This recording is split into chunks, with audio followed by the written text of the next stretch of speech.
We got a major rally underway right now with these numbers hitting the tape. The Dow Industrial's now up 532 points right now. Cheryl Cassoni with the numbers. Boom, Cheryl. We've got a market-moving report, Maria. Everything coming in lighter than expected. Inflation is easing, according to this report, for February. Month over month, we got a gain of 0.2%. The street was looking for a gain of 0.3%. Take a look at those numbers. We came in 2.8% year over year. Expectation was 2.9%. Core month over month, again, lighter than expected, up 0.2. We were looking for 0.3. And then core year over year, also lighter than expected, 3.1%. The street was looking for 3.2%. We did see, you were talking about the energy story, a little bit of a drawdown in gasoline prices. New vehicle prices fell month to month. Gasoline prices fell month to month.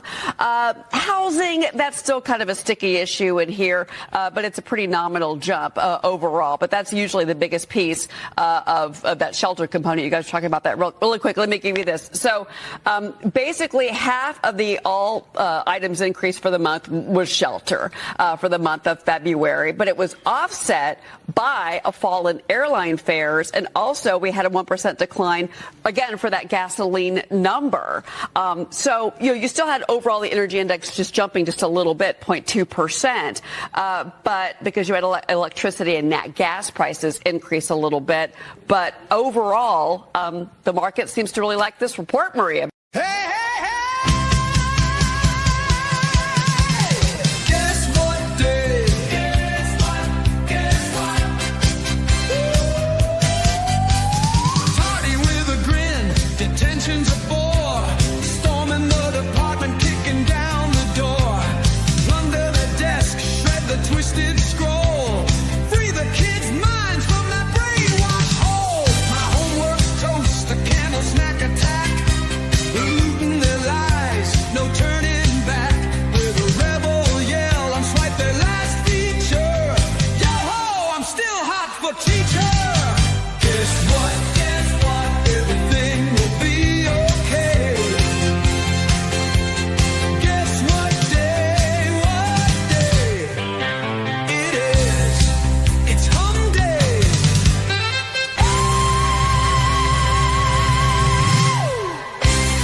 Are we running a musical here?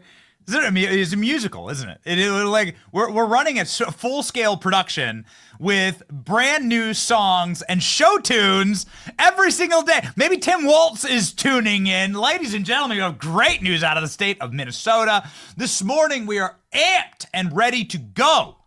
Today starts the beginning of your new golden era. We finally have the data. We are shaking off the shackles, the disease, the chains of the illegitimate Biden regime that did everything in its power to destroy this great American country.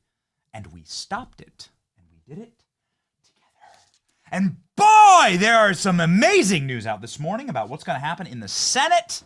We are amped and ready to go. Join us, ladies and gentlemen, on the front seat to the golden era. Today is Wednesday, March 12th, 2025. Inflation crashes through the floor as gas prices are cratering down to earth, along with egg prices. We'll be speaking, of course, with the Department of Agriculture Secretary about egg prices today, live on the show. Major cuts at the Department of Education cause panic in Washington, D.C. Donald Trump literally got out of chain and chained the doors shut at the Department of Education. More of that in Washington. I want that to happen at every federal building. Senator Katie Britt will also be on the show, along with Leo Terrell from the Justice Department, to talk about, well, delivering justice. Leo Terrell, first time on the show, but a big fan of Leo 2.0. For a while, he's a regular on Hannity's program and also just an absolute bombshell of a guest. We're very excited about it. He's now serving President Trump at the Justice Department, so we're going to ask. Speaking of chains, where are the arrests? Let's go. Got my coffee handy and ready to rock. My name is Benny Johnson, and this is The Benny Show. Okay, before we talk about this economy, and before we talk about some of the incredible economic news, I need you to go gold in the golden era. Ladies and gentlemen, this is critical. Physical gold is the proven consistent wealth vector over the last 1,000 years, 5,000 years. I don't know. I mean, maybe the Americas were discovered because they were in search of gold. That's that point.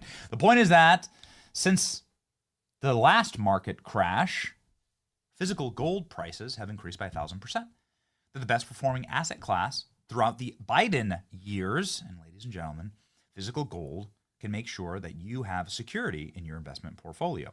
Record high gold prices are nearing $3,000 per ounce. Now is the time for wealthy investors, for regular retail investors, for young investors to make sure that you diversify with a little bit of physical gold. For my gold purchases, I trust Advantage Gold. Text Benny to 85545 right now, and they'll send you a free gold investment guide. Plus, you can qualify for $1,000 in free silver with a qualifying purchase. Remember, helping secure your financial future starts with making informed decisions today. Text Benny to 85545 right now. Data and message rates apply. Performance may vary. You should always consult your tax and financial professionals. Okay. Ladies and gentlemen, we got glorious, glorious news. I think news worth doing a Trump wins stinger, because I want to talk to you about the Senate races and how the Republicans just freaking opened up the Senate right now. Holy smokes. Why not? Why not start the... I'm feeling it. I'm feeling it, ladies and gentlemen. We got great news this morning. Here we go. Trump wins.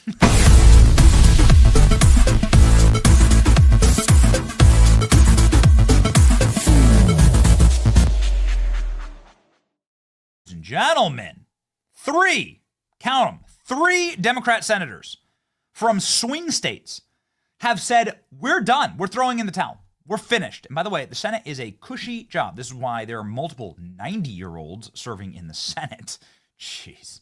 The senators kind of keep their jobs for life. I mean, you really have to screw up or be totally misaligned in the Senate to lose your seat. You have to be like a Democrat from West Virginia or like a Democrat from Montana. That's what happened in this last cycle, how Republicans sort of just reset the map by winning red seats that were holdovers. Democrats were able to keep those seats for a very, very long period of time because the Senate, it's just really hard to budge people out of the Senate. When you have retirements, what it means is there's a political landscape that is totally and completely untenable, that Democrats are saying we've lost already. And this morning, Jeanne Shaheen in New Hampshire decided to call it quits. Let's grab her announcement. Let's grab her resignation announcement and just put that up. We don't need to play the video, but she released some stupid video. And she said, I'm done. I'm out. So in the year 2026, Republicans have an opportunity to expand their lead in the Senate by 3 seats, potentially even picking up seats in Minnesota, Michigan, and New Hampshire now, as Gary Peters, Tina Smith, and Jeanne Shaheen have all announced that they are out. They're done. We broke them. They're finished. Here's Jeanne Shaheen. Stupid little video, self-flagellating video talking about how great she is and how wonderful she is. And she's such an icon. Oh, wow. So special. Nobody cares. Nobody likes you. You're like such dope. Dopey, dumb, liberal hack who represents the state of New Hampshire, which I can't figure out, man. I can't figure out the state of New Hampshire. Why is New Hampshire not blood red? Live free or die, right? Is the state of New Hampshire. I think maybe there's some very interesting things that happen with libertarians in New Hampshire. So you have like the right that's super right, okay? And they're like, Donald Trump's not right-wing enough for us. Anyway, and then you have a bunch of people from Boston that live there too. So there's a bunch of Democrats that live there. It's a strange state. It should go red. It should go MAGA, this state. There's a guy named Chris Sununu, who was the governor of New Hampshire. He's not a huge Trump fan, but he's not like a big-time Trump hater either, okay? He's a guy who's come around, right? Now goes on TV and says a lot of nice things about Donald Trump. Polling shows that he would win in a lock. If he were to do it, he would win in a lock. That would be a massive, massive pickup. This could be the potential map for Republicans. This is huge. Now, they're still saying that Minnesota would be an uphill battle. I still say, if you look at the map of Minnesota, it's crazy. You pull up, Alex, grab me the decision desk map of Minnesota. These states are wild. There's like 2 counties. Look at this. Look at this state. Look at Minnesota. That's a Trump state. That's a Trump state. Without election fraud, without massive Somali election fraud in Minneapolis that's been caught on camera by James O'Keefe multiple times. You have Ilhan Omar like advising people how to avoid ICE. James O'Keefe caught a ballot harvester and smuggler on camera in these Somali communities, in these massive public housing projects where they can just churn out 10,000 votes, right? And swamp these state elections. It's totally fraudulent. James O'Keefe caught him on camera, man. Look at that state. That's MAGA country. That's literally MAGA country. Jesse Smollett should move to Minnesota. This is literal MAGA country. I don't know what's really happening in like that strange little tip of the top hat there. I've never been there. Maybe you've been there. I'm not exactly sure what's happening there. How many votes are actually being cast in those counties? Okay, you got like 20,000, 120,000 total votes. Right there, you have only, goodness, you can win the county. You can win the county with 6,000 votes, with 3,000 votes, and look at that. You have virtually nobody living there. There's 3,000 total votes. That's the presidential election cycle. So, okay, whatever. So you can discount that top part of the state. The entire state is red. The entire freaking state is red. I want to get Scott Pressler. Scott Pressler is living in Wisconsin now, trying to flip the state of Wisconsin. There's a very crucial Supreme Court race in Wisconsin. But anyway, the point is that you should be able to win a Senate seat in Minnesota too. Tina Smith out in Minnesota. Gary Peters, Michigan, went for Trump. Can we put Michigan up there? Michigan went for Trump. Gary Peters, goofball, dork, some weak-ass beard, real like forgettable, dumb senator. And you have Gary Peters, who says he's out, baby. He's out. You got the wrong year there, pal. Okay. That's for the Democrat primary. Looking at the wrong year. You got to go presidential and go presidential and then go state by state. Same thing. Same thing. Michigan's a red state. Look at this. Red state. I don't know what's happening up there at the very top of Michigan, that one county. Too close to Canada, I think. Yeah, that's right. Too close to Canada. It's 30,000. It's less than 40,000 votes for the whole county, right? So it's like that kind of gives you insight into how many people live there, how easy you could flip these things, how quickly you could have a Republican Senate. Let's go back to the map there. How quickly you would have a Republican Senate that has 56 seats. This is the potential map. That's absolutely in play. 56 seats for Republicans, 44 for Democrats in the Senate. Woof. And based on the insanity in the House and the hilarity of Al Green and his pimp cane, wagging his pimp cane around. Oh man, there's a really great clip from Lauren Boebert about that. Lauren Boebert's in trouble in hot water for saying that he has a pimp cane. We said it yesterday on the program. She's like, wait a second, why is that racist? There are white pimps too. It's like freaking love Lauren Boebert. You can grab that cloud. We might find some time to play it in the show. We have 3 guests on the show today, and they're all big time swinger, big swingers, ladies and gentlemen, big hitters. And look at your country. It's becoming impossible for Democrats to win a national election. We could pick up 3 Senate seats. Now, we also have J.D. Vance as vice president. So that means you get a 56, technically you have 56 votes. That means you could pass MAGA legislation and lose 5 senators. You could have 5 cuck Republican senators. Mitt Romney, Mitch McConnell, these people, they become totally irrelevant. I'm Lisa Murkowski. I'm going to vote against Pete Hegseth. Don't care. Great job. Don't care. Yeah. This is amazing. This is amazing romp. By the way, these senators don't just crash out when things are good. They don't crash out. When swings are, yeah, people. What's that? Is it like they're not leaving office because they think that things are going to go better for the Democrat Party and they're going to get more power. It's kind of like the stock market. People try and sell at the very top. They're selling. They're selling their entire portfolio. They're saying, we're out. So this is we're going to talk about the economy here in just a second, but this is a total crash out. And they're trying to just like mitigate the bleeding. These are senators saying we're done. Watch next. Dude, watch next. I'm telling you, I got so many good sources in the Senate. We have so many senators. We have a great senator coming on the show. Katie Britt in just a second. I have deep sources that say that there might be a real shift. They may lose even more because John Fetterman may go independent. I got a ton of people telling me that John Fetterman is really considering going independent. John Fetterman, I don't fall for the John Fetterman psyop. Obviously, John Fetterman didn't vote for RFK. He didn't vote for Tulsi. He didn't vote for Pete Hegseth. John Fetterman is one of those guys who obviously like tricks MAGA, right? By saying something that's just totally common sense, like we should develop gas here. We should close the border. These are the kind of things that like me. Don't fall for the Fetterman psyop. I want him to lose. I want John Fetterman to lose. Look at this dork. I need him to lose. But if he goes independent, which I'd be totally down for, there are a number of senators that are independent. Angus King is independent from Maine. Then that takes away another vote from Democrats. It takes a vote out of their caucus. It takes a vote out of their filibuster capacity. You can't count that in your filibuster capacity.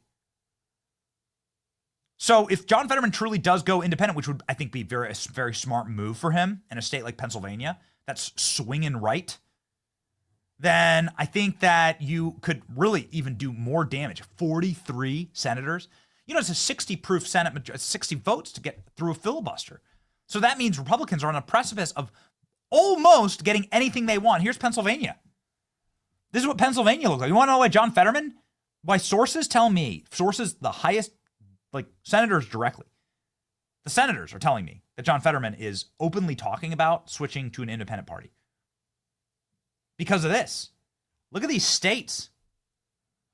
Look at these states. There's Bucks County right over there on the outside of Philadelphia. This is the pride and joy of Scott Pressler.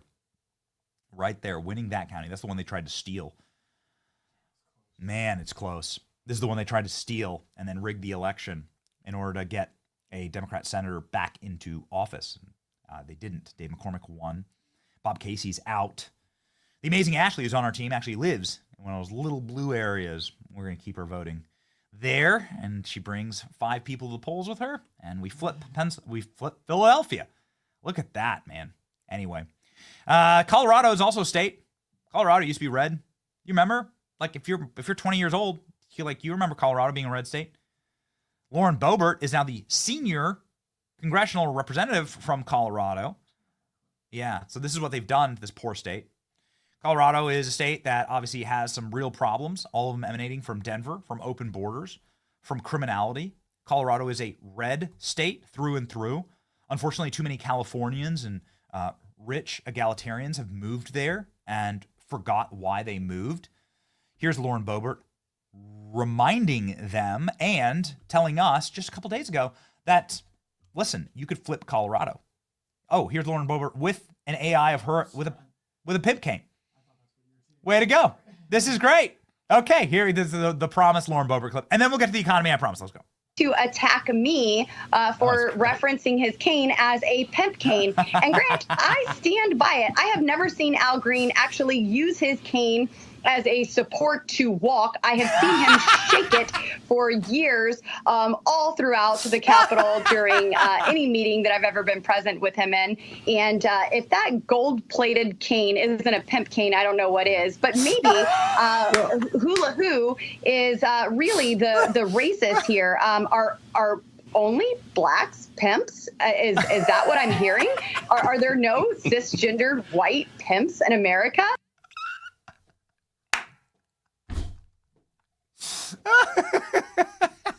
We try and have a lighthearted show here. We do memes, right, and jokes and stuff like that.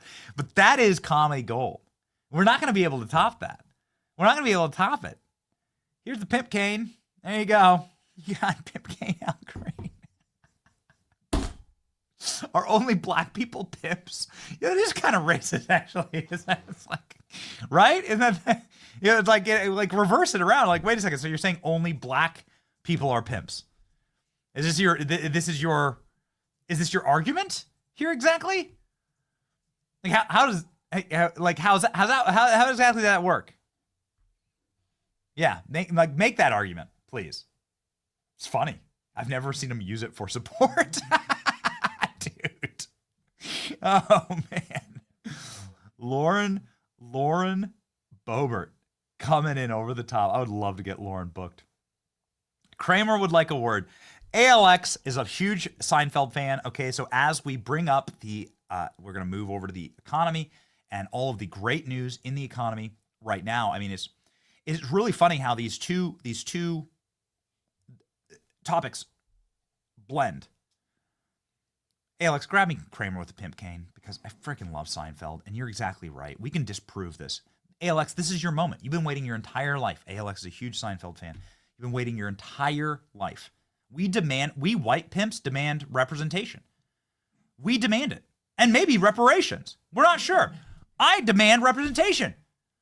For my white pimps out there, if you're a white pimp, shout yourself out in the comment. Where's the chat? Chat, shout yourself out. If you're a white pimp out there, if you're like Kramer here, shout yourself out. White pimps need representation, okay? We're sick and tired of not being included in all the DEI quotas, all right? We're sick and tired of society being structurally bigoted against us. Everybody thinks that pimps can only be black. Nope. We've proved it. DEI white pimps. White pimp love. Thank you, Green Lotus. Thank you. Finally. Look at that. Kid Rock has one. Somebody said Kid Rock. Okay. Kid Rock should run. Why doesn't Kid Rock run for Senate in Michigan? Come on, man. Please. That's the point. There it is. There, look at that. Look at Kramer. Can we play that? Yes, put that up. What ALX has right there. And then we got that Elon clip. That Elon clip with Trump talking about. Elon clip with Trump.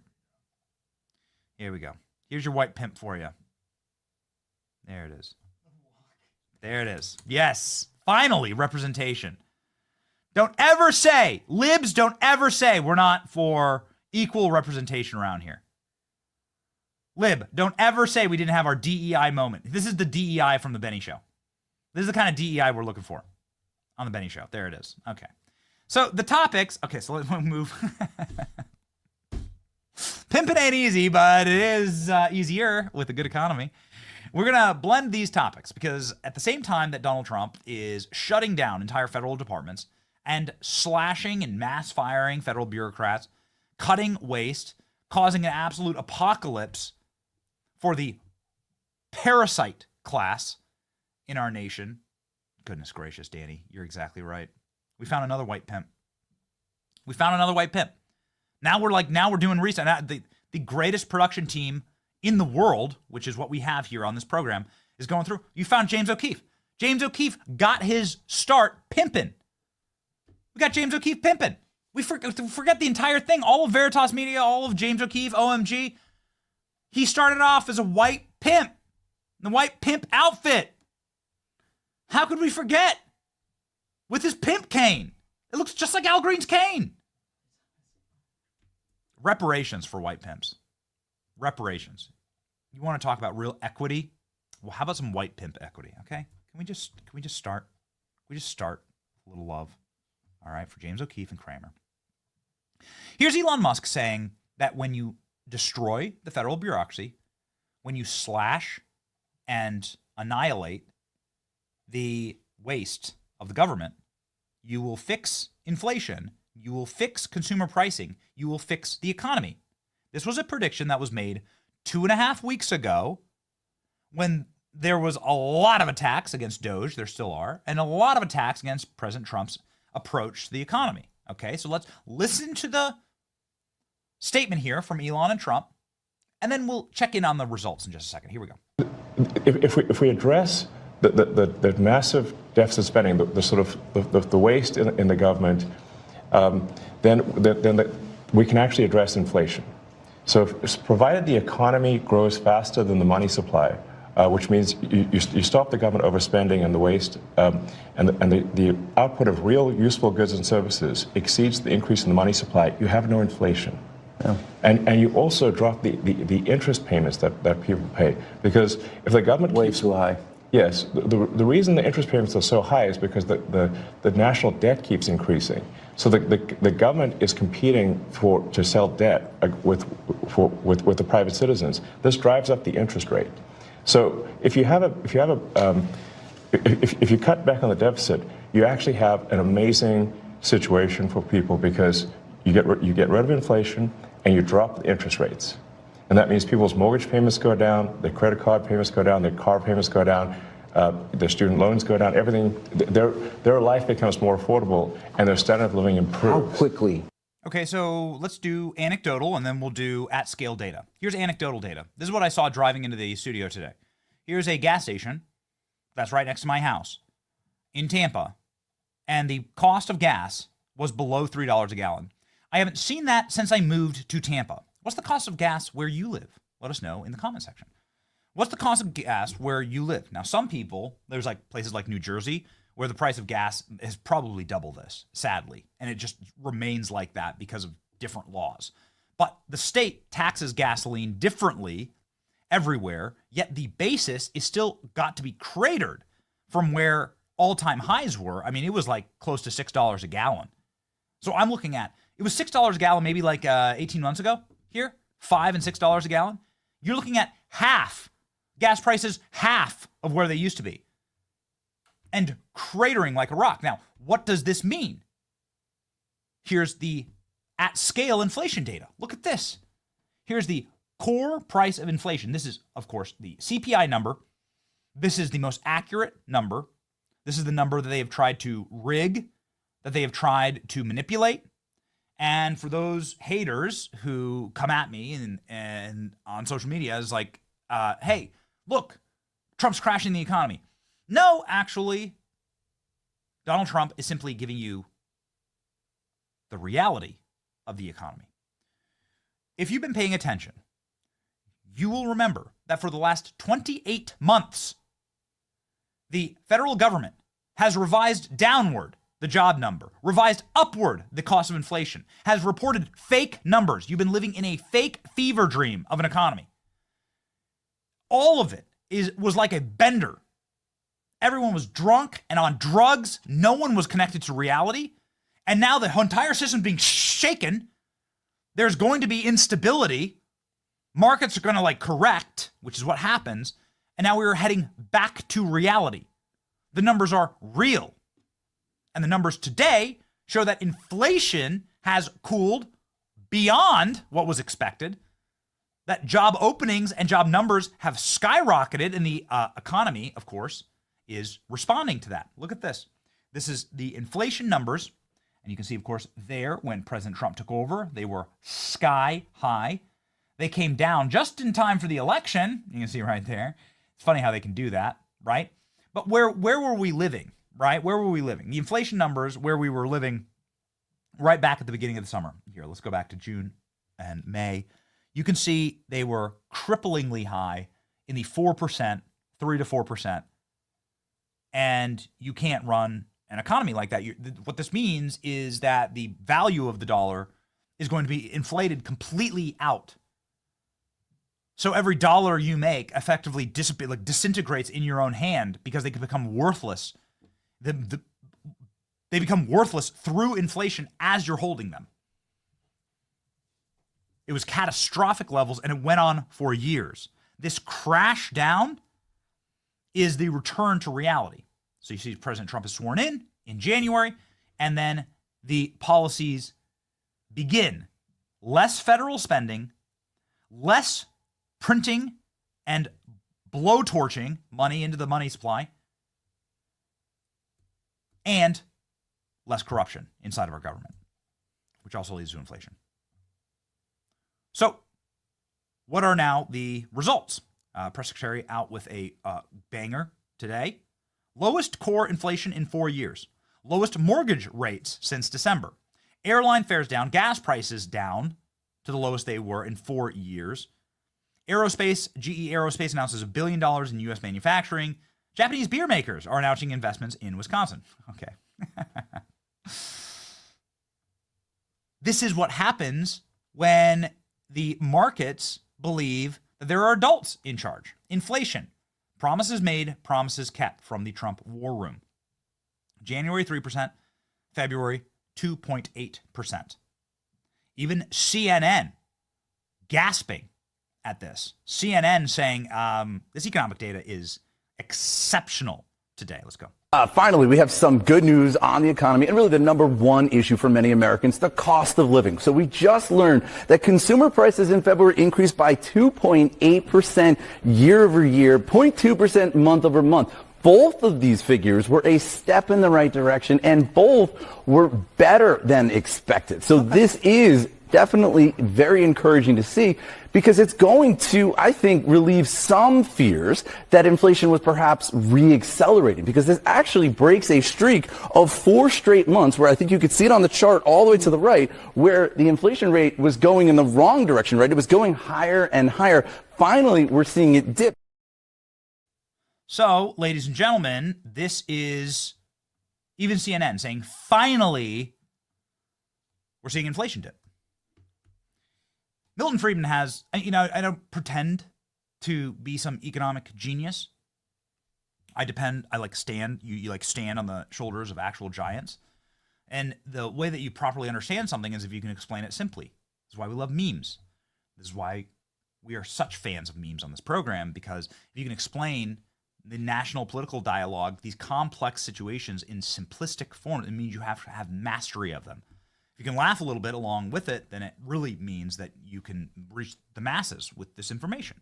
That's why political cartoons are so powerful. It's why the modern version of a political cartoon, memes, are so powerful. That's why we're big fans of them on this program. Milton Friedman explained inflation so simply and so succinctly. He's the greatest economist of our time. Milton Friedman says inflation is simply government spending. That's all. If you're spending too much as a government, you're going to inflate the currency. That's it. And all government spending is taxes. So it's either a direct tax that the government is passing, saying we're going to tax you now more, the income tax levels have risen, or it's a indirect tax, which is actually far more pernicious, because the tax system can be tiered out, right? You can say really rich people pay more taxes, really poor people don't pay as much taxes. Okay, that's the way that our system is. I would probably advocate for the flat tax if given an opportunity to rewrite the tax code entirely and just everybody pays the same tax. But anyway, remember 999? 999, feeling fine. If you know, you know. There's a far more pernicious and evil tax, which is inflation, which is government spending. Government spending too many dollars, printing too many dollars, and that affects all of us. There's a tax on everyone, even cripplingly poor people and people that can't afford it, because those people need to buy eggs as well. And so it's all tied to government spending. And so with Donald Trump fixing government spending, then you're going to see the obvious results here. The obvious results are that you're going to have egg prices going down. Here's the price of eggs. We're going to talk with the Secretary of Agriculture about this in just a moment. Price of eggs, ladies and gentlemen. There you go. Brooke Rollins, look at that, cratering down. And then it's going to be tied, so much of this is also tied to the price of fuel, because it doesn't matter what commodity that you're using, you need fuel to get that commodity to your home. So Trump's attacking this in the only way that you actually fix inflation, which is more fuel, lower gas prices, less government spending. It's pretty simple, actually, the equation. The stock market responding, by the way, by rip-roaring. Here's Maria Bartiromo this morning. Underway right now with these numbers hitting the tape. The Dow Industrials now up 532 points right now. Cheryl Cassoni with the numbers. Boom, Cheryl. We've got a market-moving report, Maria. Everything coming in lighter than expected. Inflation is easing, according to this report for February. Month over month, we got a gain of 0.2%. The street was looking for a gain of 0.3%. Take a look at those numbers. We came in 2.8% year over year. Expectation was 2.9%. Core month over month, again, lighter than expected, up 0.2. We were looking for 0.3. And then core year over year, also lighter than expected, 3.1%. The street was looking for 3.2%. We did see, you were talking about the energy story, a little bit of a drawdown in gasoline prices. New vehicle prices fell month to month. Gasoline prices fell month to month. Housing, that's still kind of a sticky issue in here, but it's a pretty nominal jump overall. But that's usually the biggest piece of that shelter component. You guys were talking about that really quick. Let me give you this. So basically half of the all items increase for the month was shelter for the month of February, but it was offset by a fall in airline fares. And also we had when CNN is admitting that finally the inflation numbers have come under control, you know that we are winning. And this is, again, an issue that we make and a point that we make regularly on the program, which is people don't care. People don't care. We have a nuanced system, and you can go as deep down the rabbit hole as you want. You can get as obsessed with this as you want. And we try our hardest to be obsessed with it, but in a way that makes sense, in a way that we can explain. Like, here's gas prices. This is what people actually care about. This is it. This is all people care about. Because the day-to-day, I don't like politics. I had this conversation with somebody. I don't like politics. Politics, I don't really care about politics. Well, bro, you buy eggs and you buy gas. And that's directly tied to government spending. It's directly tied to your national debt. The cost of your home, the value of your retirement, the ability for you to retire at all, which is an important question in life. Like, how will you die? How will you live? This is all tied directly to politics. So whether you like it or not, you're involved. You're in the system. So you might as well care a little bit about it and care about the people that are fixing it and the people that are making it worse. When people buy eggs, which they do every day, and when people buy gas, they do every day, this is a touch point. This is why these things are so important. Here's gasoline prices. Crazy, man. Look at that in 2022. That's insane. Look at that. U.S. national average, $5 a gallon. Do you remember paying $5 a gallon? U.S. national average, $5 a gallon, right there. Joe Biden. And what is that? Joe Biden shutting down all of the oil reserves.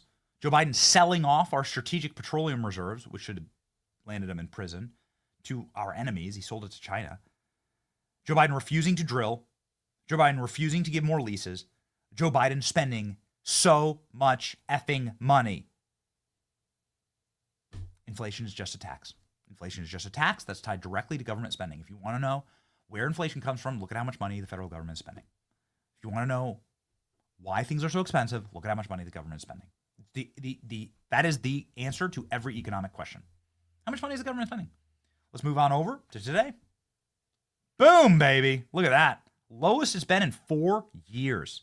Crashing right down through. They're going to have to actually expand this graph because they're going to crash right down through the bottom barrier there at 2.8. It's amazing. U.S. inflation slowed more than expected in February, with core inflation posting its smallest gain since 2021. The data was gathered before President Trump began to ramp up his tariff wars this month, so we'll see how that changes. The consumer price index rose 2.8% over the last 12 months, below the 2.9% gain that economists had expected. Core CPI, which excludes volatile food and energy prices, came in at 3.1, the lowest since April 2021. Dow Jones futures rose hundreds of points. Softer inflation report. The tariff-battered markets going to breathe a sigh of relief, seeing that the economy is finally coming to heal, and literally healing. So you have a winning concept here. The winning concept is we slash government spending, we end bloated government spending, we fix the American economy, everybody wins. And this is where we were with President Trump running. This is where we were with President Trump running in 2020. Remember that.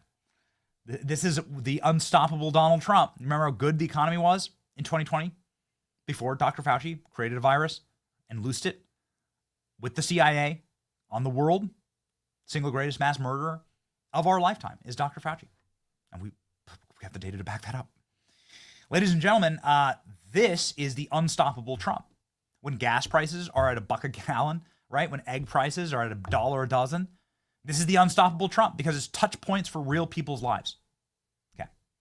So how do we do more? Well, Donald Trump, yesterday, Department of Education fires half of its staff. Closed today. They said, everybody take your computers and go home. We're locking the doors at 6 p.m. I would love to be in the Department of Education right now. Just see the entire giant building empty. It's such a hideous building, by the way. It's a disgusting, brutalist eyesore in Washington, D.C. Half of the staff have been fired. More than 1,300 Department of Education staffers were terminated by Trump administration on Tuesday after the employees received an ominous notice instructing them to stay home.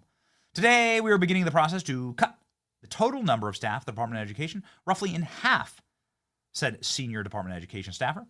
As part of the reduction force process, the 1,300 employees have been laid off. The official noted that nearly 600 people have already left the department via voluntary measures, but through the federal deferred resignation program, a separate department buyout initiative offered employees earlier this month the Trump administration to work a streamline at the agency. Another 63 staffers are on probationary employment, less than a year of service time, were fired last month. We're focusing on eliminating the full teams whose operations are either redundant or not necessary for functioning of the department. It makes you wonder, exactly how many of those were there? Why does the Department of Education need this many thousands of employees? Somebody explain that? Has the education gotten better in the country with every employee? Have you ever had somebody from the feds in education come into your school district and make anything better for your kids? Of course, there shouldn't be a Department of Education. Of course, these things should be handled by the states. Donald Trump's going to do the exact same thing with FEMA. You bring it down to the state and local level, and we say it regularly on the show, we do talk a lot about national politics, but the way you affect your day-to-day life on a level that you can truly feel is local politics. State politics, the person who's the mayor of your town, the person who's passing property taxes on your city, filling potholes, that's a way to actually effectuate. And that's where this dollar is spent better. It's spent better at the state level than at the federal level. Here's Linda McMahon taking the people's elbow to the Department of Education. Let's go. Well, this is my 5th day on the job. And so, I did serve in the first administration of SBA. But so when I got to the Department of Education, the president said, look, I need an executive. I need a leader in the department. And so when I got there and I found out, I said, okay, we have to identify where the bloat is, where the bureaucracy is, and let's start. We're going to start there because the programs, so many of the programs are really excellent. We need to make sure that money does get to the states, but we want more money to be able to go to the states. And that's what the president said all along. If we get rid of the bureaucracy, the states will get more. It'll go directly into the states. Block grants to states. Perhaps block grants without so many strings and red tape attached to it. What's your interaction been with Elon Musk during your very brief tenure so far? Well, it's been excellent. And I did co-chair the transition committee going into the administration, had a chance to work with him there. Have met with him twice, and we have Doge, a couple of the Doge, 3, I think, Doge fellows that are in our department, and I look at it as an audit. If you were in the private sector, this would be an audit, and turns up a lot of things in the audit. Some of you look at it and say, no, we can get rid of that. No, this is the implication that you don't understand, so we can't get rid of that. So I think... So they have read-only access to the files? To your grant files and so forth? Well, budget files? Yeah, they're not changing any of the budgets of that sort. They're there to find out information, to make suggestions. But, the secretaries and the agency heads are actually the ones who run the departments and make the final decisions. All right, ladies and gentlemen, rocking and rolling. This is how you fix the economy. You slash and burn the feds. Fox News with a very good breakdown of what these cuts are at the Department of Education and how there's a lot more slashing and burning than we even know of going on in Washington, D.C. The biggest scandal of all yesterday, we'll get to in just a second. Here we go. Here's a breakdown. I want to show our viewers at home what this all means here. You've got about 50% of the workforce of the Department of Education impacted by this decision. How does that break down based on the employees right now? Back on Inauguration Day, January 20th, you had 4,133 employed. Now you're down to 2,100. I mean, it's just right smack down the middle, 2,183. Who are these employees? How do the numbers break down? Simply put, they laid off more than 1,300. But earlier, a few weeks ago, that about, well, close to 600, 572 who took the early retirement package, okay? And then they had 63 who were dismissed. So that's what you're left with, right? So if you go back to, well, this number here, from inauguration day to where you are now, this 2,100 number, it's possible they could be absorbed into other departments in the U.S. government, which would, in effect, fulfill Trump's promise of trying to shut down the Department of Education. However, you're going to need congressional approval to get to that point. But as of today, that's where we are, the numbers on the board. Back to Dana now. This is how you fix it.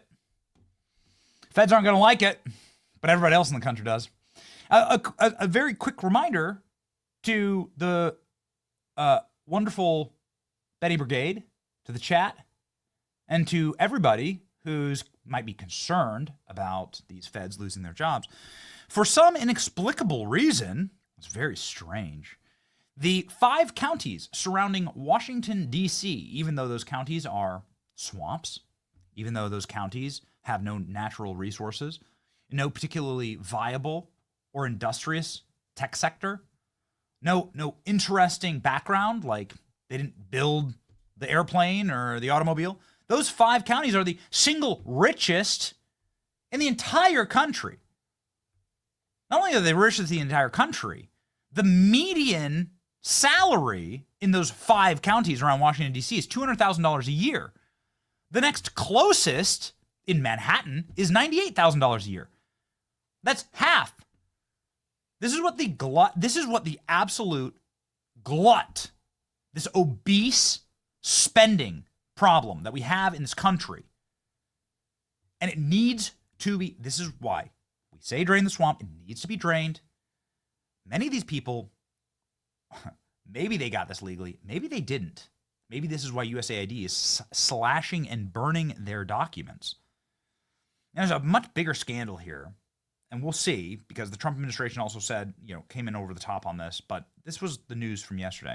Senior official at USAID instructed a number of the agency's remaining staff to convene at the agency's former headquarters and to burn and destroy documents stored there, many of which contain sensitive information. The materials earmarked for destruction include the agency's classified safes and personnel documents, the Ronald Reagan building.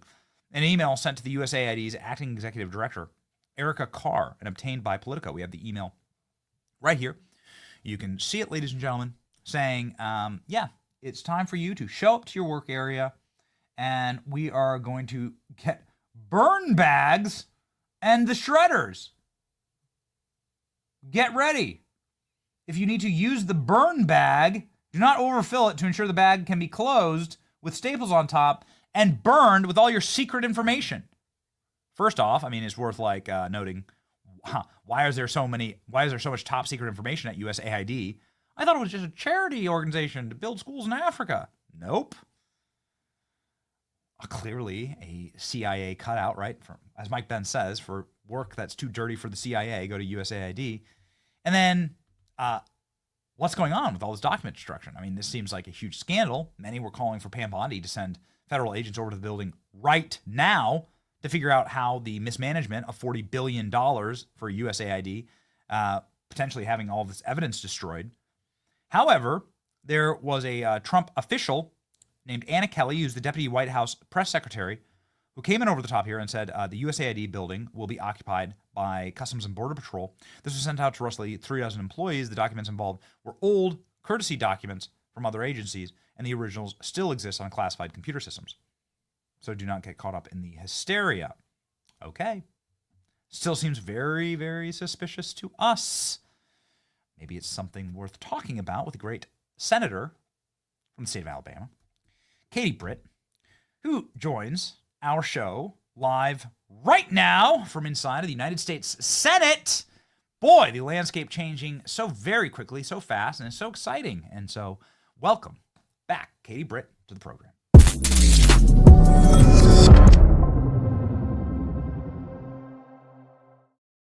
Senator, good morning, and you must be beaming this morning because there is some very happy news about the Republicans not only keeping their majority but potentially increasing it, with 3 Senate Democrats resigning or not running again from swing states in New Hampshire and Michigan and Minnesota. So this has got to be a cheerful, very, very bright day in the Republican Senate. Look, I mean, we look at what we've done with 53 senators. It's exciting. For the most part, we have stuck together. We've made sure that President Trump got his cabinet and on the fastest pace ever before. So excited about that. And then think about growing that majority. Benny, think about what that means. Think about the good things, the results that we can deliver on behalf of President Trump to the American people if we're able to do that. And so I think you nailed it. There's a lot of states in play. There's also states we need to go after, like the state next door of Georgia. I believe that Georgia is a red state. I know that they share our values. I know that they need someone that actually fights for their people. So in addition to the ones you named, I think that we've got some other opportunities out there to really help us grow it. And Elon said it the other day. He said, look, he came and met with us and he said, I think after that, the other night after that joint session, watching the way the Democrats behaved, listening to President Trump's resounding success and message, he said, I think we can get to 60 senators. And wouldn't that be something? Yes, this is how the state of Georgia votes. You can see it's like clearly a red state. We've been showing these maps all morning, Senator, and saying like, man, these states like Minnesota's a red state. New Hampshire's a red state, right? Like Michigan's a red state. These are like red states. 1 out of every 10 counties goes blue or less. And so it does seem abundantly winnable.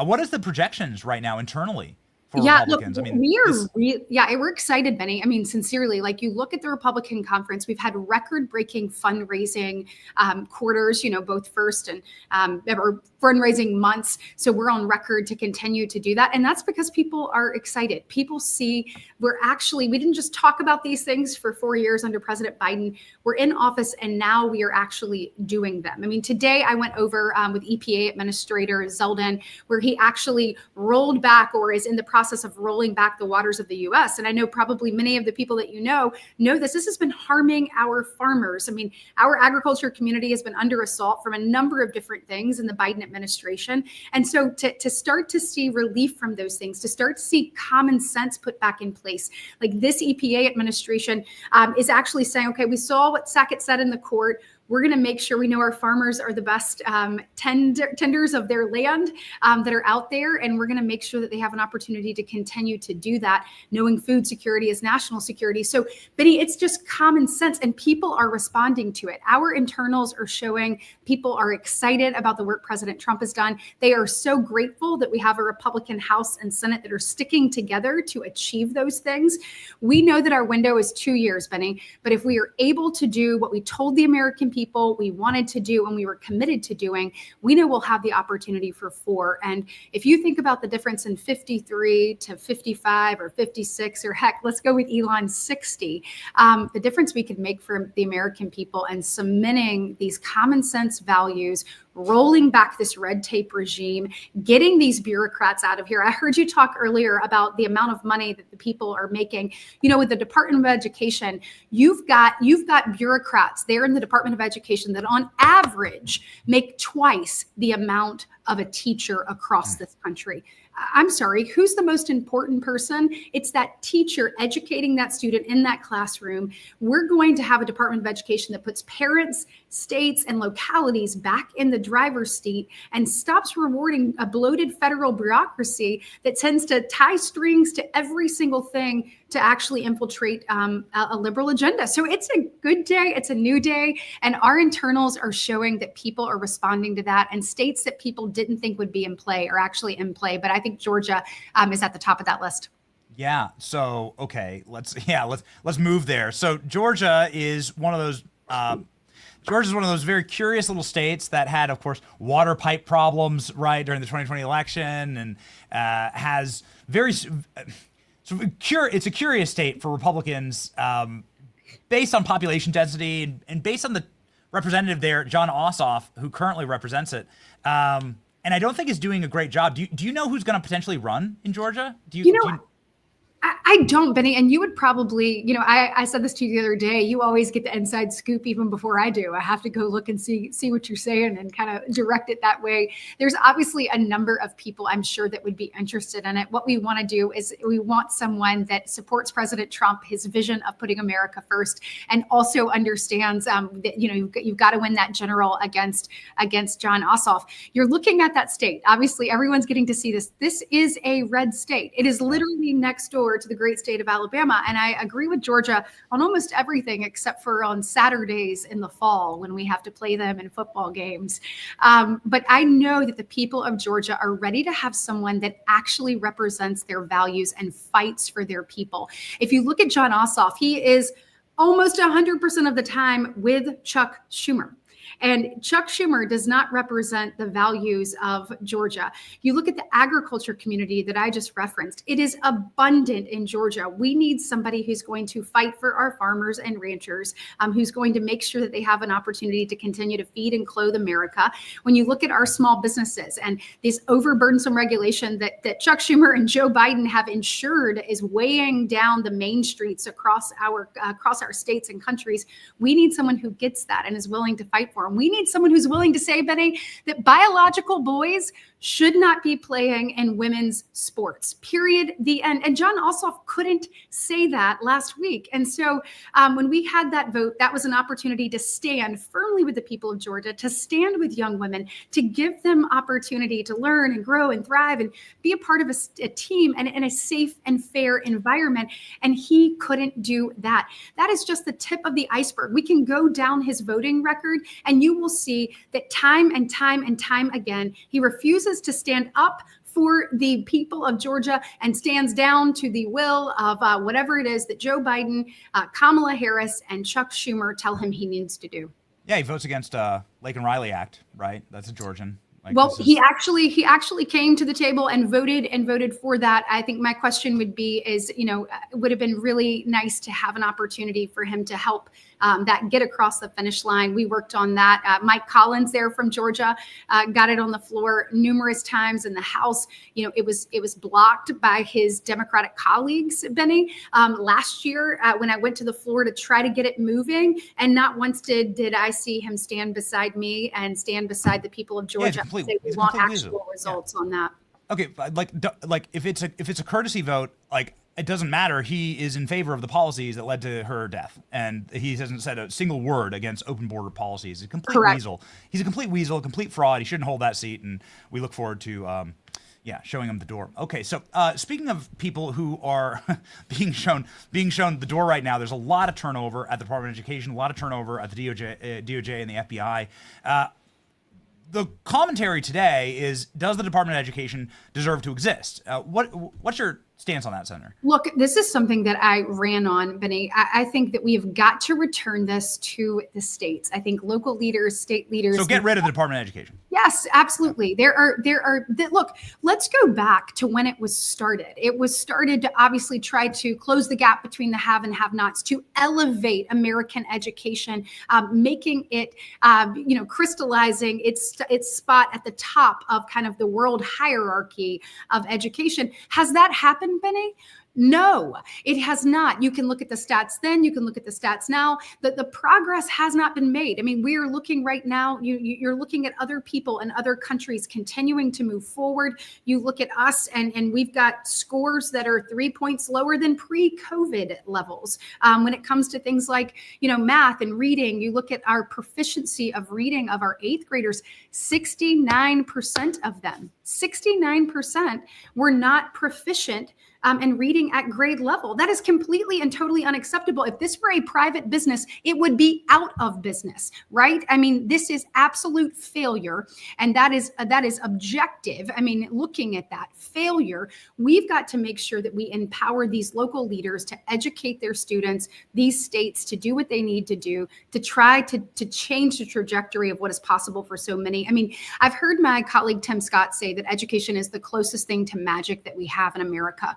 Look, when you're talking about actually closing the gap between the have and the have-nots, that foundational opportunity of being educated. And when I say educated, Benny, I mean on math, on reading, on actual science, on things that matter to you being able to be successful and choose a career path, to choose a job opportunity that can provide for your family. We are failing these kids. So what we are doing is not working. It is time to try something different so that we can actually close that gap, so we can create that foundation, and that these kids have an opportunity to thrive and, Benny, achieve their American dream. They are totally fine with the status quo. Look at Democrats. Okay, I want you to think back to this. Democrats decided to storm the Department of Education. You remember that a few weeks ago? Yeah. Right? Okay. Yeah, an insurrection, right? Yeah. They decided to storm the Department of Education. Now, their storming of the department was because they were afraid that the department was going to be audited. Remember? It was not, they didn't, I'm like, your intentionality here is completely and totally misplaced.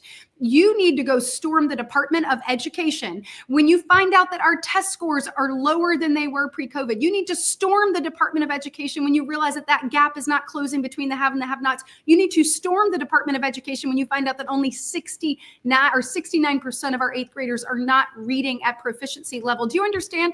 That's the difference in fighting for bureaucracy, bloated bureaucracy, or fighting for individuals, fighting for Americans, fighting for students, fighting for our kids, fighting for the next generation.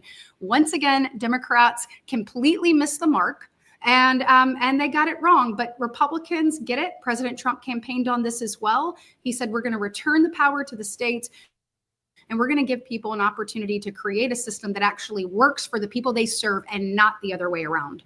Yeah, I mean, I'm so glad that you brought up this. Let's put that Maxine Waters clip back up. Right? It's amazing, and a really remarkable clip here where they're berating and harassing. They had to call in the Department of Homeland Security police actually to lock the place down because the Democrats outside were getting so violent with the employees there. It's really amazing. And what is she storming it for? What was the reason that she was storming it for? Listen, I don't exactly know. I know that this is the member of Congress that called for violence against Trump supporters. And so this would, it's like, let's take a step back. This is what you would call an insurrection. All right. It turns out that Kash Patel, breaking news, is actually giving documents on January 6th to Republican investigators. Probably the second happiest guy in all of the Senate is Chuck Grassley right now, because the FBI is finally giving him documents, right? And we're learning about the pipe bomber. Now, we've said many, many times, Senator, that this is the one J6er that I absolutely need the feds to catch. This is the person that actually instigated in a terroristic manner, tried to cause terror, right? Okay, great. We have total and complete agreement. Yet it's the one person that we haven't been able to find.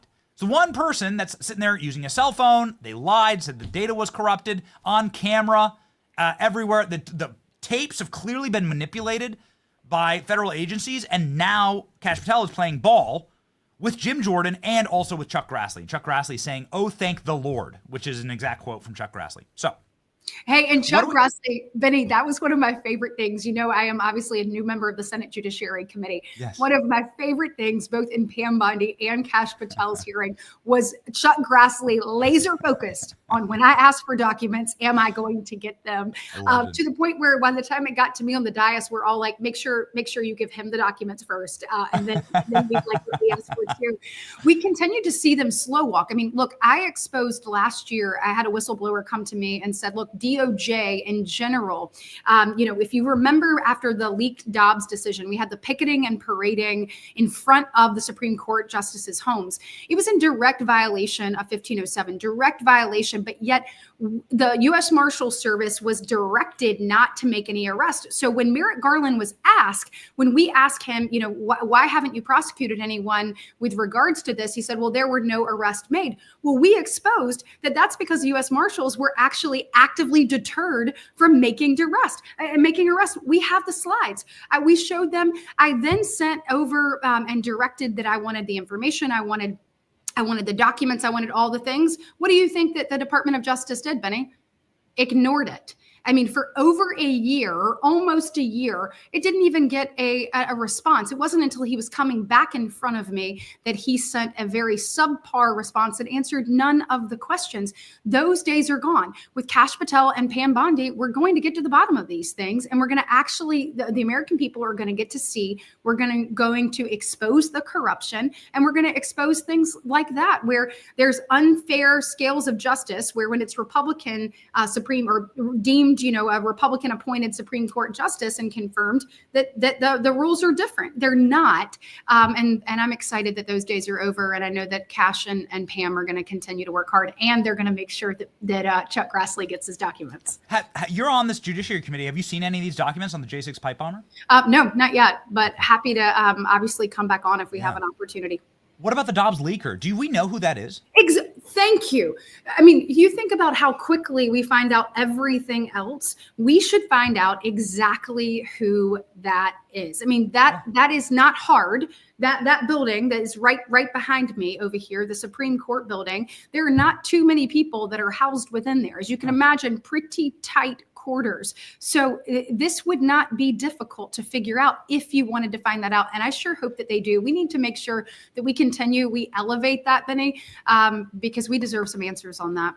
Yeah, they clearly know who this person is. They're like hiding in plain sight. They're being protected by the feds for some inexplicable reason. Is there anything else that you've requested from the Kash Patel or Pam Bondi run DOJ? Any other documents? You know what? I'll go back and look for you. I know that we've re-requested the stuff that we requested under the previous administration where we didn't get answers, particularly on 1507, the U.S. Marshals and DOJ. Certainly want to know about the leaker and the Dobbs, so we'll get on top of that as well. And then anything else that we request, I'm happy to let you know, because I feel certain that this is a new day. And when we make these, that we're actually going to get answers. As you know, we've been working pretty diligently up here getting these people in place. And so it's exciting to have a cabinet in place. I know we're going to get Elise Stefanik very soon, but we've also started sub-cabinet people getting through, and results are just resounding, just like today with Lee Zeldin rolling back, starting the process of rolling back WOTUS. So it's good. Just very quickly here, because we say regularly on this program, like, this is why we harp so much on the price of gas, which was the lowest I've ever seen it in Tampa, driving to the studio today. The price of eggs, we eat a dozen eggs a day in my family. I'm sure you do in your family as well. We do. My husband can put some down, but we have chicken. Your husband was like an NFL lineman, wasn't he? Yeah, and he just it's a lot. And we have chickens that roam around in our yard. Like, it's a new level of free range. Like, when my kids have friends over, they're like, are they supposed to? Because they'll just pop up in the house and you have to kind of push them back a little bit. But we've never been more excited to have the cure for egg prices. Have your own chickens in your house. That's right. Yes, but gas prices, it's huge. And this is just the beginning. It's the unleashing of American energy. Again, back to President Trump, promises made, promises kept. And this was what was so mind-boggling under the Biden administration. Here he knew families were hurting. Like in Alabama, 78% of families are living paycheck to paycheck. I mean, when you look at that and then you look at the cost of childcare on top of that, you look at a young person, young families, their mortgage rates doubling, the price of homes. I mean, all kinds of things, gas, groceries. It's just not doable. And so being able to actually unleash American energy has had significant effects. And this is just the beginning. Things don't actually just happen overnight. You have to make them happen. And when you're looking at that, we're also going to try to tackle some of these things that families are facing, because we are the party of families, we're the party of parents, we're the party of hardworking Americans. And when you look at the fact that childcare costs 22% of a family's usual average income in a year, and you think about trying to make it work, we want to incentivize people to bring more kids into this world. I mean, as one of four, you're the father of four, having two of my own. Children are God's greatest gift, and to make sure that we create an environment where families can grow and flourish, I think is so important. And unlike my Democratic colleagues, Benny, who wanted to, when they faced with this issue of affordability and accessibility, some of my Democratic colleagues wanted to create another entitlement, obviously being completely lost on them that we're $36 trillion in debt, which is not just fiscally irresponsible, it is morally irresponsible.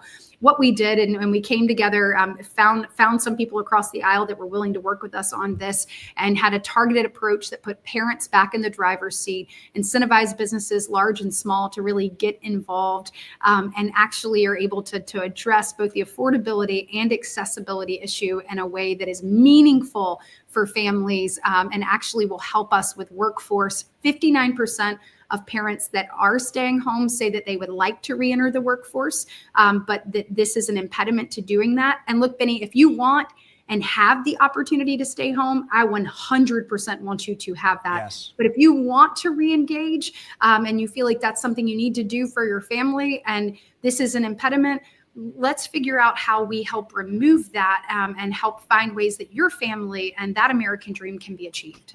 Yeah, I mean, just a suggestion from a guy who went to community college over here, yeah, you know, like in the middle of a cornfield, that like no taxes. Like this is something that could be easy and that other countries do on parents. It is such a huge, it's not a burden, it's the greatest thing in life, but like there are major costs associated with children, child raising and child care. And I think that like making a tax incentive that's beyond like the pittance that's already in the tax code, I think that'd be an easy way that the government doesn't have to spend any more money, right, or create any more entitlement, but can actually like help parents out. But I'll take the price of eggs right now because we go through a ton of eggs.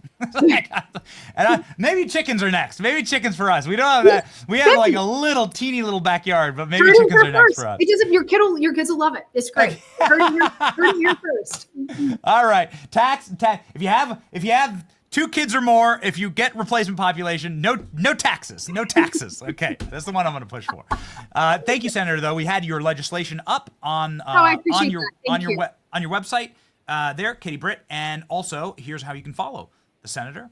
105,000 Americans already follow the great Senator Katie Britt, and you should be one of them. Thank you, Senator. Hey, thank you, Benny. Thanks for all you do.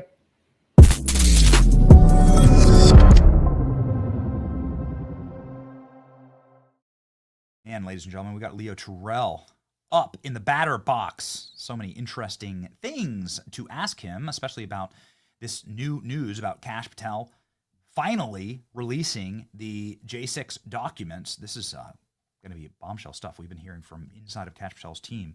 I want to read this article just very quickly here. The FBI said that it is handing over subpoenaed documents to House Republican judiciary lawmakers responding to a letter for transparency and accountability of the Bureau. House Judiciary Committee Chairman Jim Jordan sent a letter to the FBI Director Kash Patel for information on the documents that he said is withheld by Director Wray. Kash Patel is delivering the J6 pipe bomber documents in good faith and providing initial production in the weeks ahead of the subpoena deadline. This is not the last production, but we will send satisfactory to comply with the committee's subpoena so that we end and are diligently working completely to comply with your subpoenas. Amazing. Due to the diverse and broad subject matters implicated in your request, the FBI is providing an initial response along with documents identified to the House panel with minimal redactions. Will we actually learn about the J6 pipe bomber? Will we learn what's happening there? That'll be it, man. That'll be it. That's the end. That's the end of the Fedsurrection. That's the official end of the Fedsurrection. Once these documents are released, it all hinges on the pipe bomber. It does. We were able to chill and talk with Stephen Sund, who was the Capitol Police officer there that day, and he was at CPAC, and we were able to like chat with him in the hallway.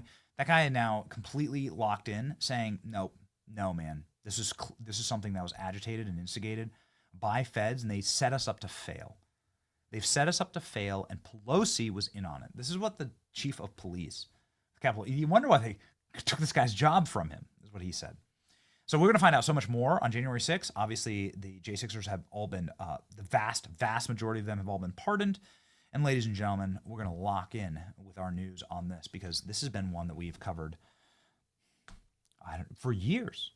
It's been extensive. And it costs you a lot to talk about these kind of things. So many other influencers and shows like refuse to cover it because it's dirty or yucky or they might be deplatformed. Ladies and gentlemen, these people's lives matter. And this is the key to exactly how dark and how deep your government is willing to go to destroy this nation and to keep unified control and power. They were willing to do this to our fellow Americans, and I think that there needs to be a lot more done on it. So, ladies and gentlemen, keep up with that news. We're very excited about it. Keep up with us with your Patriot Mobile device. Make sure that you are using Patriot Mobile, because Patriot Mobile does not fund the causes that hate you. Speaking of people who hate you, so many other big tech companies or other cell service providers are utterly woke and steeped in DEI, and it is irreparable what they've done to this nation. Patriot Mobile is the opposite of that. They believe in your First Amendment, very important when you're a communications company. Your Second Amendment, they're available on all 3 major networks. And when you use a Patriot Mobile device, you're supporting first responders, the American military. You're supporting what you and I know to be actual America.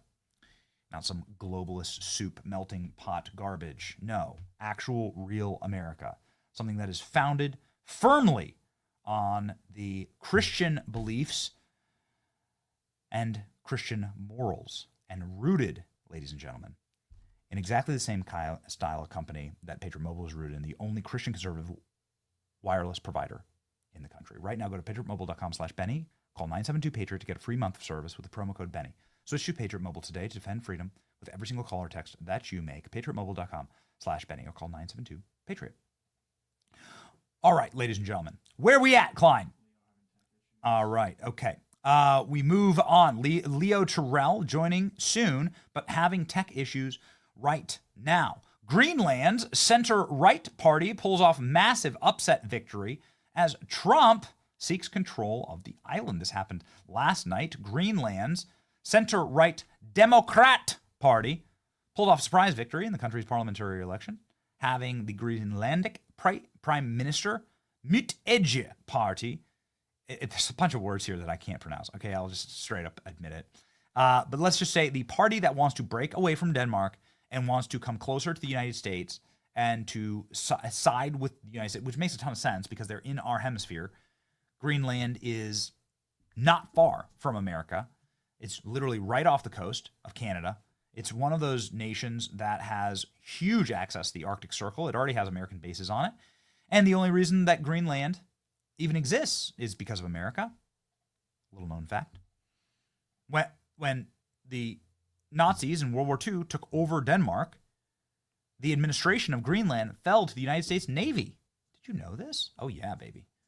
So, like, the only reason that we already effectively set the country up, we protect the country in our sphere of influence, and obviously that country has massive access to resources that America needs, and we would make that country really, really rich. So the people want change, and they blew out the results. The results were supposed to be a complete slaughter for the Democratic Party, but they saw a massive increase in support, winning nearly 30% of the vote, compared to just 9% in 2021. This is the party, again, that wants to break away from Denmark, and they could, potentially, in a joint session of Congress, they could vote to say we will no longer be a vassal state of Denmark. What the hell? Denmark can't even pay for its own border protection or its own military. So they can do nothing for Greenland. We strongly support your right to determine your own future, and if you choose, we welcome you into the United States of America, Trump says. We need Greenland for national security and even for international security. And we're working with everybody involved in order to try and get it. One way or another, we're going to get it. All right, ladies and gentlemen, Greenland moving over into the right hands.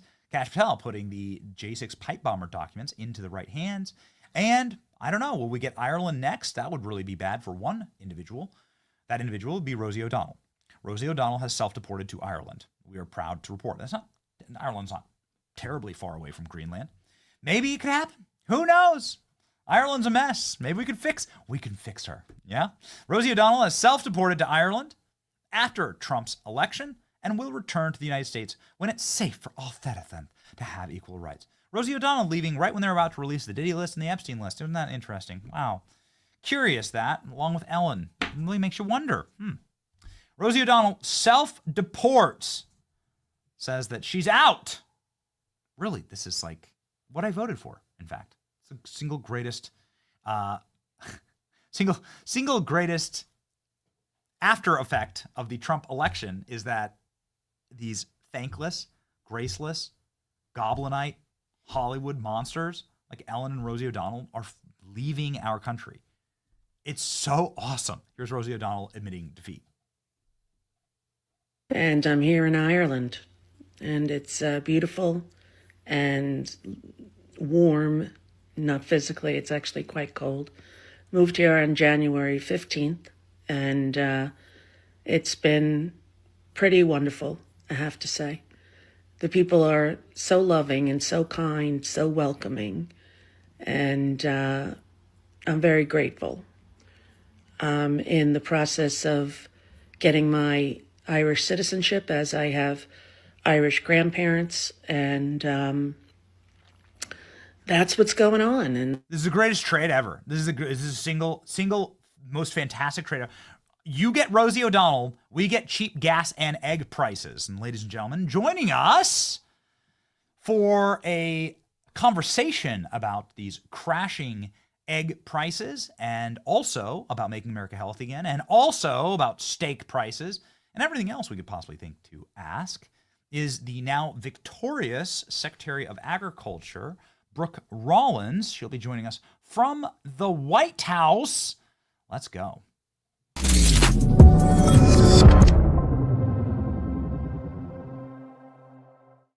Ladies and gentlemen, joining us live now, Secretary Brooke Rollins. She says, call me Brooke. Okay, fine. Call me Brooke. I'm Brooke, yes. We will, because thank you, Benny. In the Johnson household, you're a legend. You're a legend. My kids love eggs. I have 4 kids, 4 and under, and we go through a dozen eggs a day. We go through a dozen eggs a day, the best source of protein, and everyone's been hollering top of their lungs about the price of eggs. And yeah, indeed, I've seen it myself. It was no fun. Now, if you did a little bit of research, you'd find out, I think this is because Joe Biden slaughtered like millions of chickens. But now, lo and behold, my wife did her Amazon order, and it was like, she's like, the price of eggs are like cut in half now where we live. And so we just want to say thank you. I just want to say thank you. Oh. First time I've done this, said thank you to a guest because of our breakfast. Oh, yeah. Well, that's actually amazing. Well, listen, here's the bottom line on this. Benny, and I don't mean to be the bearer of bad news, because today is good news, right? The price of eggs is down significantly. It's the lowest since President Trump took office. This isn't just about our farmers and our ag community. This is about all of America. Eggs is a very inexpensive, very nutritious form of protein. I too have 4 kids. They're a little older than your kids, but I'm with you, and I hear you 100%. We are seeing the downward pricing of eggs, which is great, but it is likely, Benny, to creep back up. So I just want to hedge that. We are in Easter season. Without the avian bird flu, this becomes the most pricey season for eggs in the full 12-month cycle.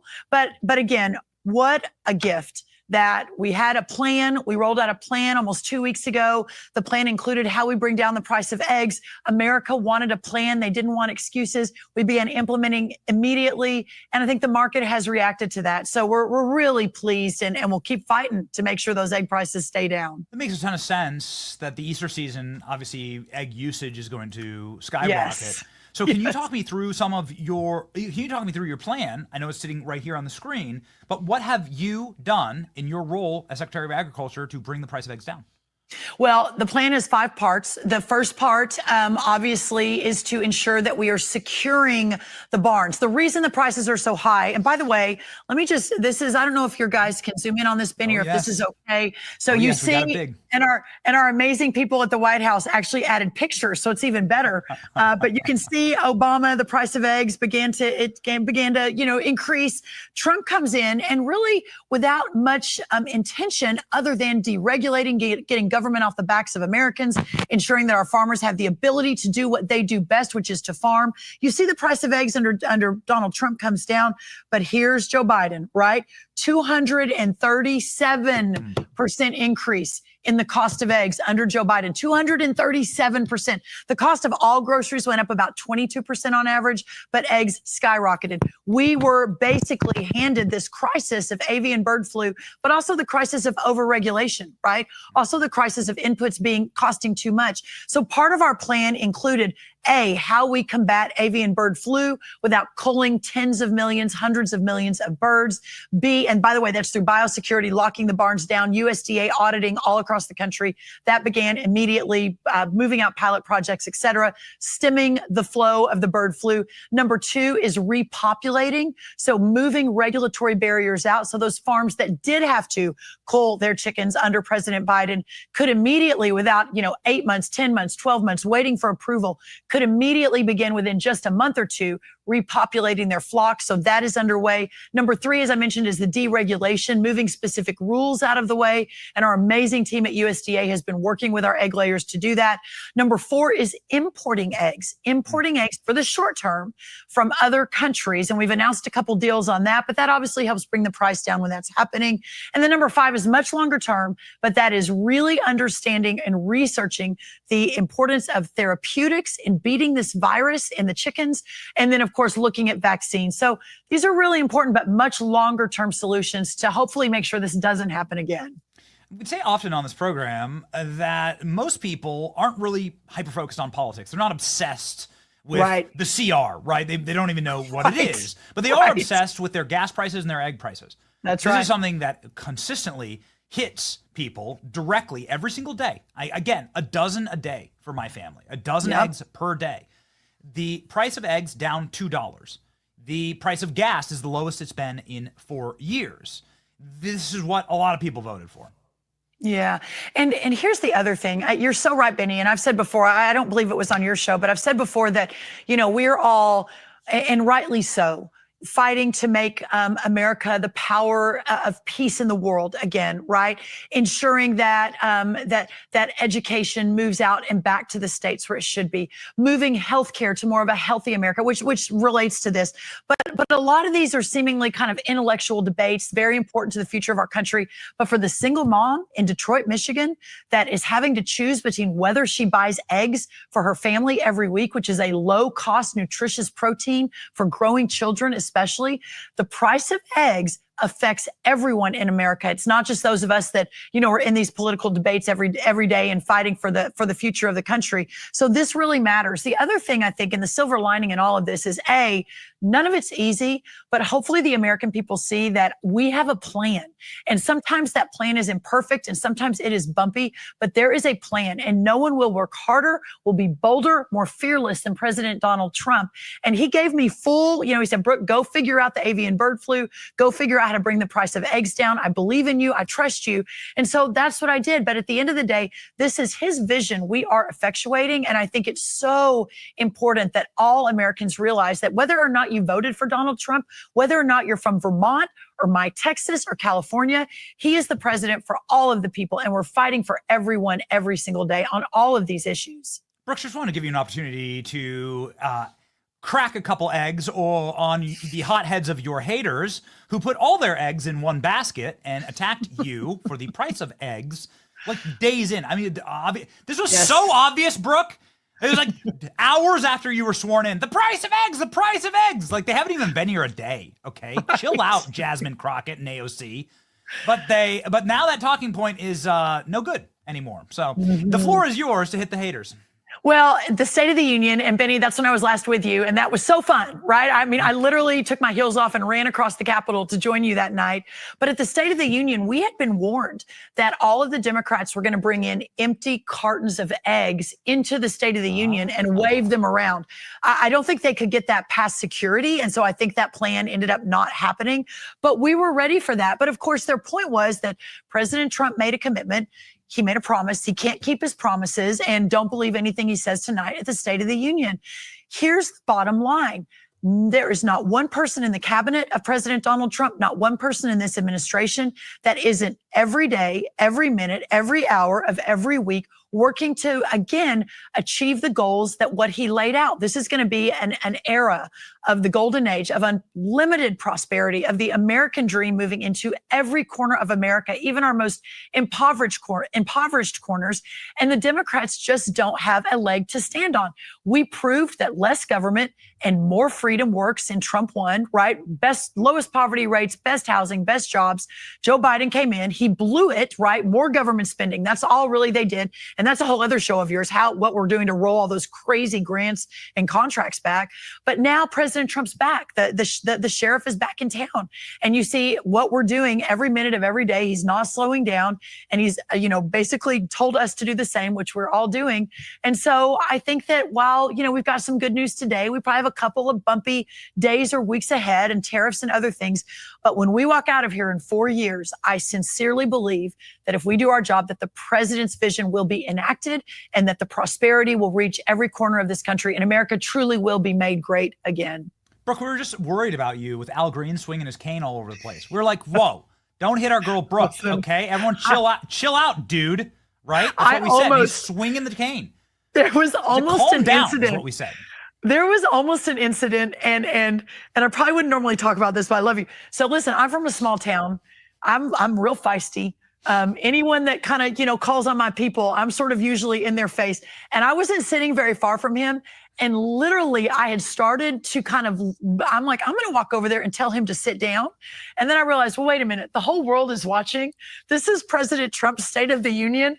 And I don't want to be the news story, right? This is not my night, but it was ridiculous. And he's a Texan and I know he's a far left Democrat, but goodness gracious, give the presidency, this momentous occasion, a little bit of respect. But the Democrats just can't seem to do that. And certainly not Al Green. Yeah. Oh, boy. Here he is looking very angry with that cane. Man, he stole Kramer's pimp cane. Okay. Well, listen, we have somebody who, speaking of stepping up, RFK, walking into a fast food place called Steak and Shake. Now, we are we're angry about this, okay? We're angry about this because we wanted to go to Steak and Shake with you, Secretary. But here's RFK walking in. This is like it's sort of an iconic moment. Beef tallow for the fries, making America healthy again. You gotta love it, right? And I loved it. Yeah, and you gotta say like this is the good first step, right? Like there's no such thing as perfect, and we got to unwind a lot of poisons in our food and healthcare industries. But this is a good first step, right? Like this major brand deciding to go healthy. It's remarkable. And I will tell you this, my very next meeting that we will be discussing today is with Secretary Kennedy, but also across the federal government, how we take the MAHA Commission, but more importantly, the new MAHA movement and how we fold that into real policy enactment for the American people. For me at USDA, obviously agriculture and the production of our food is a big part of that. But also, Benny, what your viewers may not know is that I'm in charge of food stamps. It's the largest part of the USDA budget.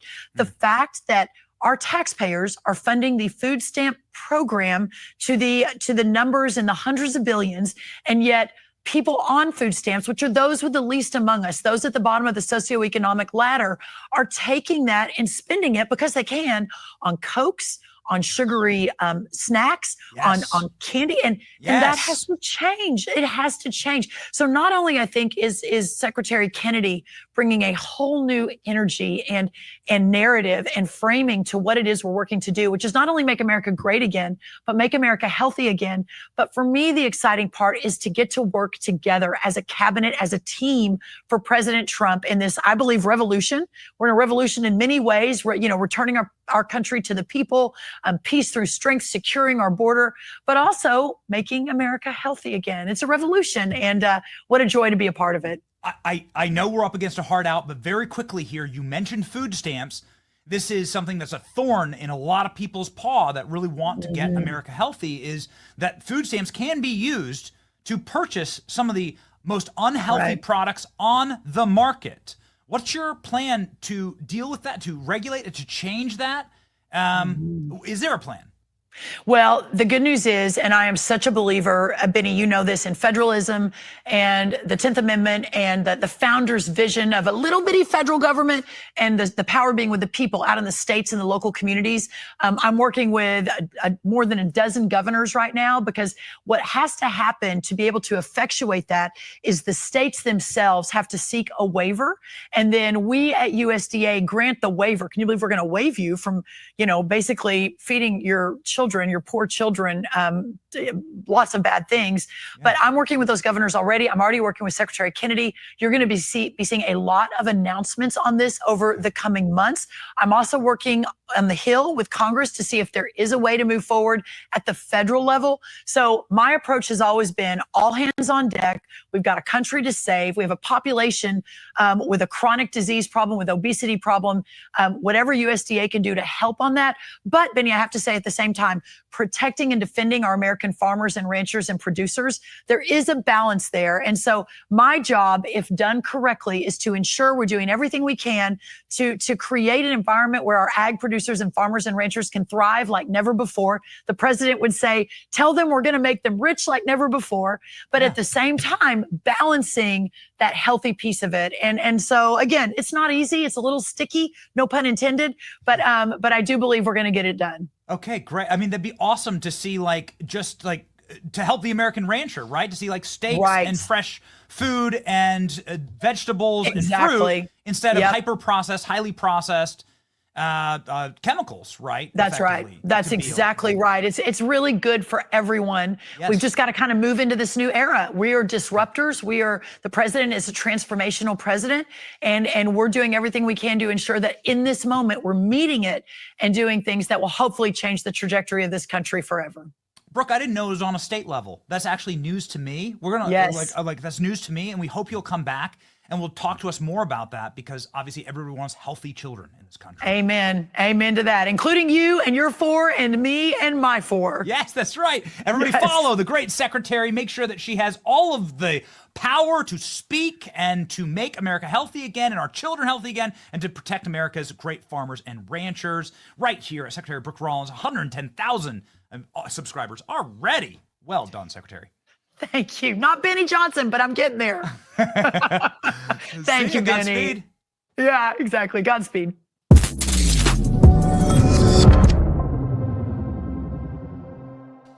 You know what? It's like a Maha Day, isn't it? It's Maha Day. It's Mom Day, Mother's Day, Maha Day. It's time to lock it in. We got Senator Katie Britt and the Secretary of Agriculture there on the show talking, things that we all care about. Egg prices, gas prices, and things that I care about the very most. I get cheap eggs and I get cheap gas, and Ireland gets Rosie O'Donnell. Donald Trump must have been tuning into the show, because just seconds ago, he had the leader of Ireland at the White House. Of course, St. Patrick's Day around the corner. My wife is Irish. Will we be able to celebrate? This is like the first St. Patrick's Day in like 4 years. She hasn't been pregnant, so maybe we can actually celebrate the St. Patrick's Day. Donald Trump celebrating early by roasting Rosie O'Donnell at the White House. Did you know that Rosie O'Donnell has moved to Ireland? A reporter asked. Trump goes, did you know Rosie O'Donnell? the leader of Ireland says, Trump goes, you're better off not knowing. Here we go. Ireland is known for very happy, fun-loving people, great attitude, many in this room right now that I've met. Why in the world would you let Rosie O'Donnell move to Ireland? I think she's going to lower your happiness level. That's true. Thank you. I like that question. Mr. Do you know President, are you expecting? Do you know who she is? Yeah. I'm joking. You better off not. You better off not knowing. President Trump.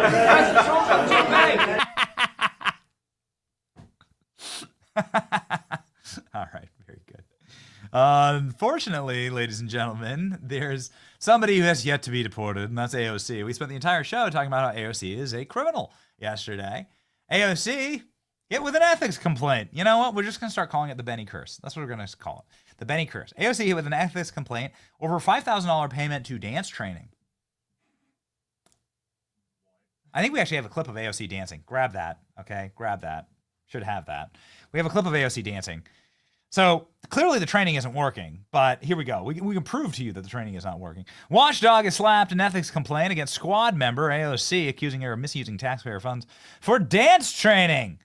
Americans for Public Trust, part of a watchdog group, alleged that AOC tapped into her members' representational allowance to shell out to Juan Gonzalez and Babonzo Dance Company thousands of dollars for dance training. The watchdog on Tuesday had a complaint to the Office of Congressional Ethics and argued that the rep made payments in contravention to federal law for the standards of the House of Representatives, AOC has dismissed concerns about 2 December payments for dance training, saying that they were campaign expenses. Oh, okay. 100% wrong. None of this is taxpayer money. This is an FEC filing, says AOC on the critique. No word if AOC tweeted this, if this tweet came from a criminal alien that was working for her, which is also illegal. Who the criminal alien had to self-deport, right? That was working on her staff. So there it is, ladies and gentlemen. What is dance payments? We have proof that the dance payments didn't work. Here's AOC. Here's AOC dancing. Here you go. So it's like, there. Okay, good. And there it is. What about the one? What about the one with the drums? Right when she's getting protested. What about the one with the drums? Here's another one. This is what the training. This is the training, ladies and gentlemen. This is what you've been training for. Oh boy. Okay, AOC proving exactly what you get when you go to Boston University, exactly the style of education that you get. There he is. Okay, this is your leader of the Democrat Party. The leader of the Democrat Party on her knees and bowing down to what I think is on the other side of the camera there, a copy of the Communist Manifesto. I don't know. What do you think? Do you think the dance training worked out? What about this move? You think this is maybe this is why she took the dance training? We don't know. We're not sure. We got one more. I won't move until we have it. AOC with the drums. Danny, I know you have it. I know you have it. AOC was an actress, by the way, who answered a casting call to become a member of Congress. That's like verifiable. It's proven. Okay. Ladies and gentlemen, I have some sad news to report to you as we await. Oh, shoot. Okay. Yeah, I got it. All right. Sometimes there's clips that we can't use because people get too many copyright claims, right? And they try to take your show down and stuff. You use it. So there it is, ladies and gentlemen. Too bad. Look at that. Klein, you see the lights flickering. I'm noticing the American flag keeps going blue and then not blue. Yeah, too bad. It's okay. It's okay. We're wrapping the show, sadly, because we lost Leo Terrell. Leo Terrell was trying to join the program. We freaking love Leo Terrell. We're gonna have to rebook him. We had technical issues with poor Leo Terrell. Leo Terrell works at the Department of Justice now, Civil Rights Division. He's the Assistant Attorney General for the Civil Rights Division at the DOJ. We had so many questions to ask him. So we hope he gets rebooked quickly. Leo will be back tomorrow. Okay, wonderful.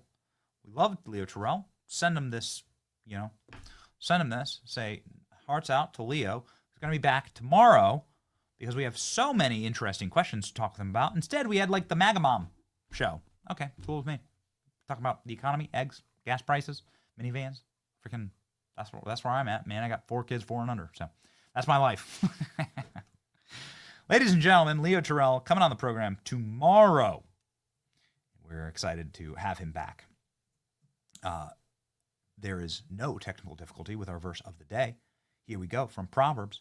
Whoever loves discipline loves knowledge, but he who hates correction is stupid. We are. It is great. I mean, listen, we're constantly roasted in the comment section and on social media. I love it. I embrace it. I enjoy it. It's fun. It's nice to be, it's good to be roasted. I don't know where you come from, but if you open up the group chat for the boys, like what you'll find is like the expression of love is actually roasting each other. And it's good to have people that are truth tellers in your life. Everybody needs a truth teller. That's how you correct. And so, all have sinned. Nobody is perfect. You must have these people who are honest in your life. It's great to be married to a truth teller, right? That's also like a really great check on bad behavior. And don't be stupid. Don't hate correction. So, ladies and gentlemen, keep commenting. Keep sending us your feedback on the show. You can do so if you become a member, Benny Brigade. Ladies and gentlemen, you can go to BennyJohnson.com, sign up for the brigade. Today, for the price that would be equating less than a Chick-fil-A waffle fry. That's the price. That's the waffle fry at Chick-fil-A. Okay, it's $5 a month, and you get a free Benny Brigade keychain out of it. We send you the keychain. There it is, made by a spectacular craftsman with American leather, and we have just done a brand new order for them. So, if you wish to support the show and support what we do here, we're very excited for the future. And we're very excited to enter that future, roaring and victorious with you. The golden era. It's your boy Benny. March with us. Thanks for watching. See ya.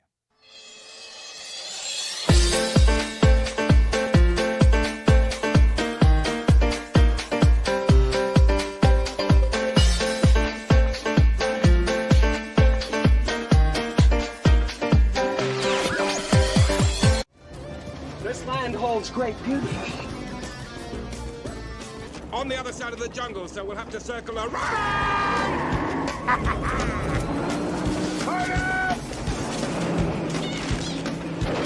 Steering's a little loose. Oh, you pretty chitty bang bang, chitty chitty bang bang, we love you. And our pretty chitty bang bang, chitty chitty bang bang loves us too.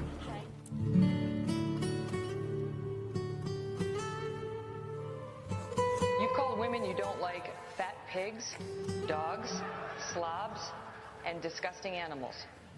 Your Twitter account... Only Rosie O'Donnell. No, it wasn't. Your Twitter account... Hey, hey, hey! Guess what day? Guess what? Guess what? Party with a grin, detention's a bore. Storming the department, kicking down the door. Plunder the desk, shred the twisted scroll. Free the kids' minds from that brainwash hole. My homework's toast, the camel snack attack. Looting their lies, no turning back. With a rebel yell, I'm swipe their last feature. Yo-ho, I'm still hot for teacher. Guess what? Guess what? Everything will be okay. Guess what day? What day? It is. It's hum day. The biggest ships in the sea, all owned by the oldest kings. And their dying legacy, media dillweeds. Soon will the Benny Show come to mind. The salt from lives for fun. Feed the gold and bring the gun. We sail for #1.